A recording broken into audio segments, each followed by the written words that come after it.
Aam Aadmi party అధినేత అరవింద్ కేజ్రీవాల్ మరోసారి ఢిల్లీలో అధికారంలోకి వస్తామని ధీమా వ్యక్తం చేశారు. ఎన్నికల ఫలితాలు అతడి కలను తలకిందులు చేశాయి.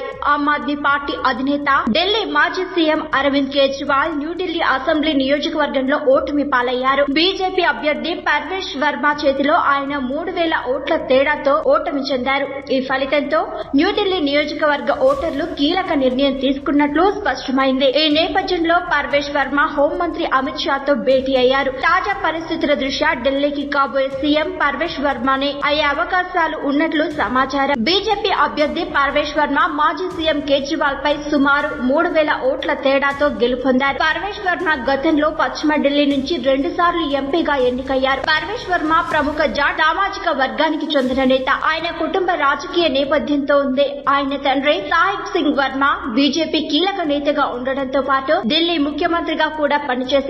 పర్వేష్ వర్మ తండ్రి సోదరుడు Azad Singh north Delhi municipal corporation mayor గా పనిచేశారు. 2013 అసెంబ్లీ ఎన్నికల్లో మున్కా నియోజకవర్గం నుంచి బీజేపీ తరఫున పోటీ చేశారు. 1977లో జన్మించిన పర్వేష్ వర్మ ఆర్కేపురంలోని ఢిల్లీ పబ్లిక్ స్కూల్లో చదివారు. అనంతరం కిరోరీ మాల్ కాలేజ్ లో గ్రాడ్యుయేషన్ పూర్తి చేశారు. తన నామినేషన్ దాఖలు చేసే సమయంలో పర్వేష్ వర్మ తన వ్యక్తిగత నికర ఆస్తులను 89 కోట్లుగా ప్రకటించారు. అతని సతీమణి స్వాతి సింగ్ కు 24.4 కోట్ల రూపాయల నికర ఆస్తులను కలిగి ఉన్నారు. ఈ దంపతుల ఆస్తి మొత్తంగా కలిపి 113 కోట్ల రూపాయలకు పైగా ఉంటుందని తెలుస్తోంది. పర్వేష్ వర్మ వద్ద 2.2 లక్షల రూపాయల నగదు ఉంది. అతని భార్య స్వాతి సింగ్ వద్ద 50,000 రూపాయల నగదు ఉంది. షేర్లు, బాండ్ల రూపంలో 52.75 కోట్ల రూపాయల పెట్టుబడులున్నాయి. బీమా పాలసీలలో పర్వేష్ వర్మ పెట్టుబడి 17 లక్షలుగా ఉంది. అతని భార్య బీమా పెట్టుబడి 5.5 లక్షలు. అతని వద్ద ఎన్ని కార్లున్నాయంటే టొయాటో ఫార్చునర్ 9 లక్షల రూపాయల విలువ కలిగి ఉంటుంది.